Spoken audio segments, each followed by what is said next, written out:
Vamos lá.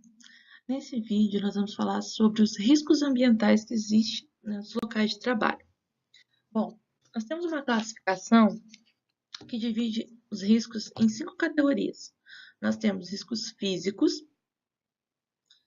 riscos químicos, riscos biológicos, riscos ergonômicos e também riscos de acidente.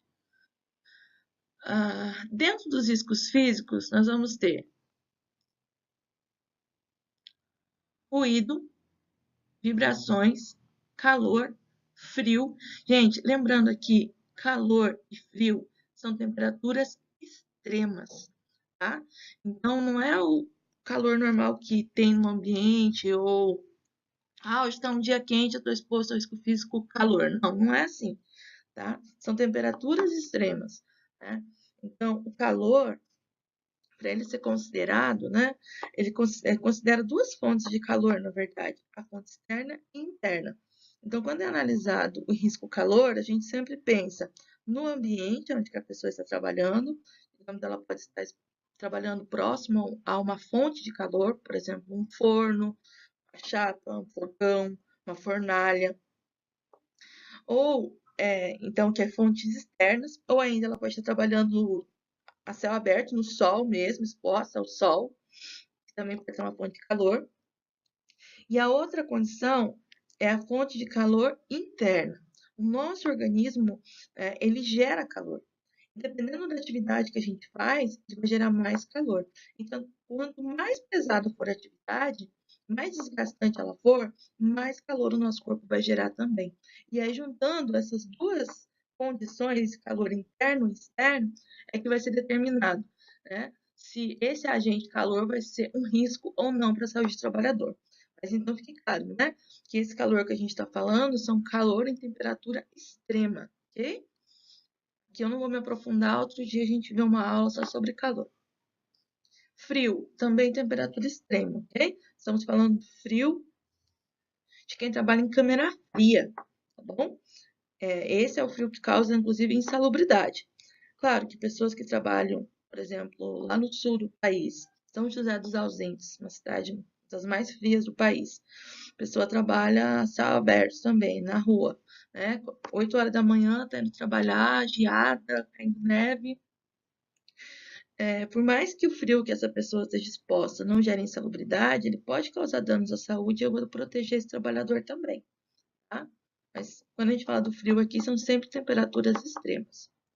Umidade, ok? É outra fonte, é outro tipo de, outro agente de risco físico.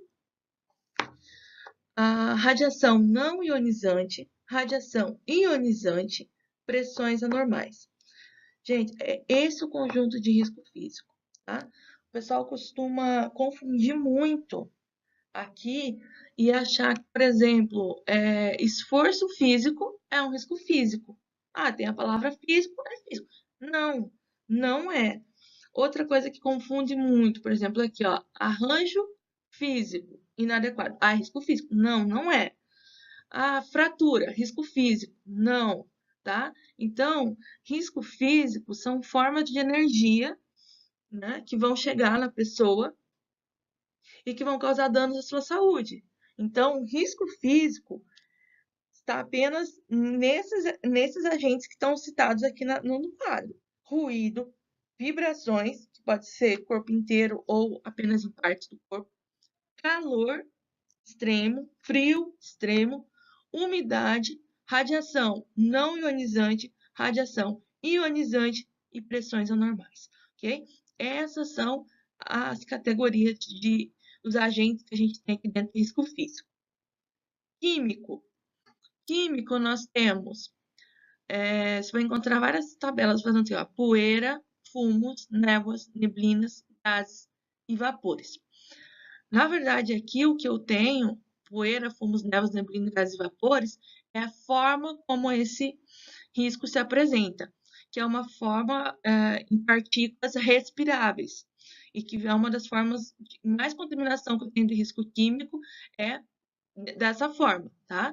Partículas respiráveis que vão né? O trabalhador vai respirar essas partículas aqui e aí vai ser gerado dano no seu organismo. Mas eu vou falar um pouquinho mais desses aqui um pouco à frente. E nós também temos produtos químicos no geral, onde que eu posso ter a contaminação por produto químico, não só na forma respirável, mas eu posso ter também, tem vários produtos químicos que ele pode ocorrer a contaminação pela pele, ou às vezes, dependendo da situação, até mesmo pela ingestão. Bom, biológicos. Biológicos, nós vamos ter os micro-organismos, tá? Então, nós temos vírus, bactérias, protozoários, fungos, parasitas, bacilos, tá? Gente, outra confusão que acontece. Biológicos são micro-organismos. Nós temos a questão de animais peçonhentos, tá aqui, ó. Ele entra em risco de acidente. Então, aranha, cobra, escorpião, é risco biológico, animal, risco biológico. Não, ele é um risco de acidente. Aqui em risco biológico são apenas os micro-organismos, ok? E, claro, que esses micro-organismos vai depender da origem deles. Por exemplo, bactéria. Eu adoro tomar uma bactéria. Aquele leite fermentado que a gente toma, compra no mercado, o que que ele é? É um conjunto de bactérias. Fungos. Quem não coloca fungos no estrogonofe? Os, os cogumelos, né? Champignon é um tipo de fungo. Nós temos vírus, por exemplo, que atinge apenas animais, não atinge o homem. Então, não vai ser um risco biológico. Então, risco biológico vão ser vírus, bactérias, protozoários, fungos, parasitas, bacilos, que são capazes de causar danos ao organismo humano, tá? Ergonômico. Bom, ergonômico nós vamos ter vários aqui, tá? Então, por exemplo, esforço físico intenso, levantamento e transporte manual de peso, exigência de postura inadequada, controle rígido de produtividade, imposição de ritmo excessivo, trabalhos em turnos e noturnos. Então, aqui entra a questão pessoal que trabalha aquele 12 por 36, né? Às vezes a pessoa trabalha, eu trabalho à noite, aí descanso no outro dia. Então, no outro dia eu posso dormir à noite e na próxima noite eu vou trabalhar de novo. Então, esse aqui trabalha em turno. A pessoa às vezes não consegue, o organismo se adaptar a dormir sempre em horários diferentes. Ou ainda, noturno, a pessoa trabalha constantemente, sempre no período noturno. Muitas pessoas não vão conseguir se adaptar a essa rotina de trocar o dia pela noite, trabalhar à noite e dormir de dia, né? Então, ele também é um risco ergonômico. Jornadas de trabalho prolongada, monotonia, repetitividade, lembrando que são duas coisas distintas, que podem ocorrer em uma mesma atividade. Então, por exemplo, um trabalho monótono, mas que não é repetitivo. Pessoa que fica, por exemplo, um vigia que trabalha no banco. Ele fica lá parado a maior parte do tempo, naquela posição, olhando tudo. Ele não pode ficar muito conversando, ele tem que ficar parado ali, só observando. Um trabalho monótono. Um trabalho monótono e repetitivo. Uma linha de produção. A pessoa fica o dia todo fazendo a mesma atividade. Então, além de ser repetitivo, que ela vai fazer sempre o mesmo movimento, ainda torna um trabalho monótono. E outras situações causadoras de estresse físico ou psíquico, né? Então, por exemplo, pode entrar aqui também o assédio moral, né? O ambiente de trabalho que causa doenças, transtornos mentais, não o ambiente de trabalho insalubre ali que gera esses transtornos, como, por exemplo, uma pressão psicológica muito grande, né? Então, entra aqui em risco ergonômico. E risco de acidente, o que que é? Tudo aquilo que não se enquadrou até agora nessas 4 categorias vai entrar aqui em risco de acidente. Então, exemplos: arranjo físico inadequado, máquinas e equipamentos sem proteção, ferramentas inadequadas ou defeituosas. Às vezes o pessoal usa uma ferramenta que não é a própria, né? Faz uma adequação técnica ali e utiliza, né, que é errado, utiliza uma ferramenta que não é a própria para fazer atividade. Ou ainda, a ferramenta deu problema, quebrou, vai lá e tenta remendar e usar a ferramenta igual, né? É um risco de acidente. Iluminação inadequada, eletricidade, né? Pode ocasionar o risco de ter um choque. probabilidade de incêndio ou explosão. Tem que verificar sempre também os ambientes confinados, que ocorre muito esse risco de explosão, de incêndio. Armazenamento inadequado, tanto de materiais, matérias-primas, animais peçonhentos, como eu tinha falado antes, né? Risco de picada de aranha, cobra, escorpião, tá? E outras situações de risco que poderão contribuir para a ocorrência de acidentes. Gente, isso aqui foi uma análise mais superficial, tá? Outro dia a gente pode estudar mais profundamente cada um desses riscos, ok? Mas é muito importante que vocês saibam fazer essa classificação adequadamente.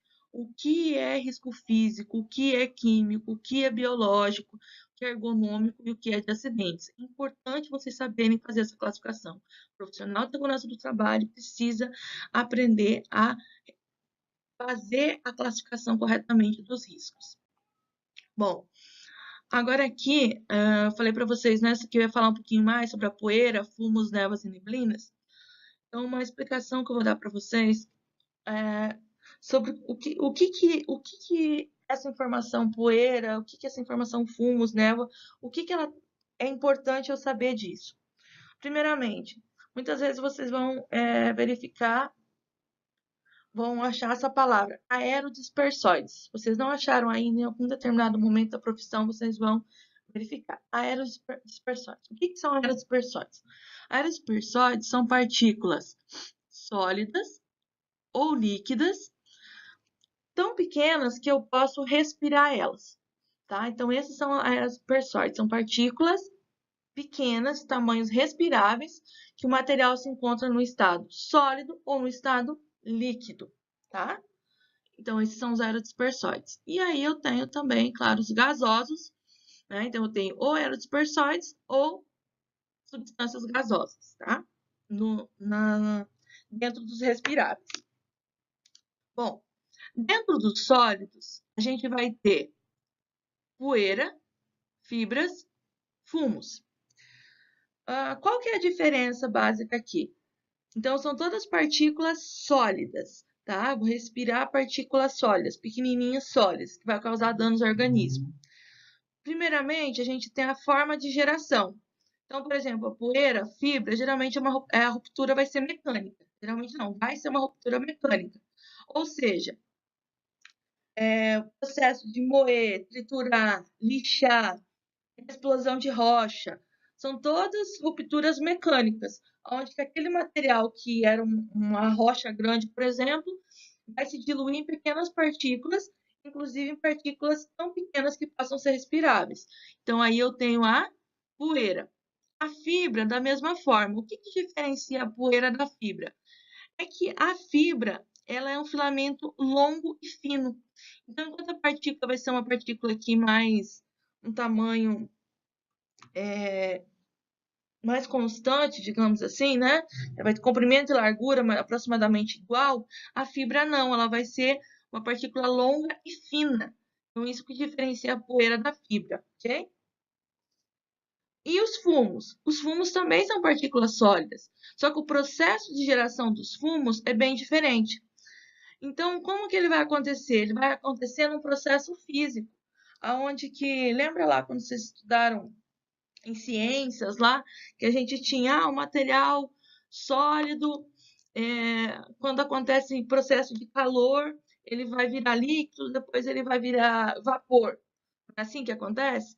Então, um processo, por exemplo, de solda, de fundição, de corta-quente, de metais, eu vou aquecer aquele metal a uma temperatura tão elevada que aquele metal que era sólido, ele passa para o estado líquido, e do estado líquido, parte dele vai para o estado de vapor.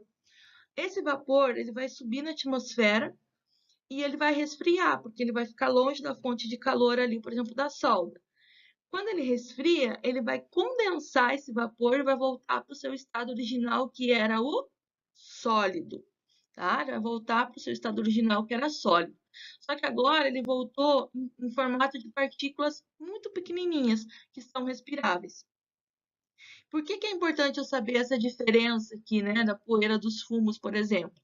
Porque esse processo mecânico, ele gera partículas aqui, ó, de 0,1 microns, entre 0,1 microns e 25 microns. que é também o que vai ocasionar a fibra, né? Ela vai estar mais ou menos nesse tamanho. Os fumos, eles são inferior a 0,1 micron. Então, são partículas muito menores que a poeira, tá? Consequentemente, quando eu for escolher o respirador, o respirador que eu vou usar para os fumos e para a poeira, provavelmente não vai ser o mesmo, tá? Então, se eu tenho um respirador, né? Eu tenho uma máscara de proteção para poeira, eu tenho que verificar se ela realmente vai proteger contra os fumos. Então, eu tenho que saber se é poeira ou se é fumos para verificar o respirador correto que eu tenho que utilizar, ok? Aí nós temos exemplos aqui de poeira acílica, tá? De fibra, nós temos o asbesto. Esse nome esquisito aqui, talvez muitos não tenham ouvido falar, mas ele é uma coisa muito comum no dia a dia, né? Que é o asbesto, é a mesma coisa do amianto. Sabe aquelas caixas d'água feitas de amianto, telha feita de amianto?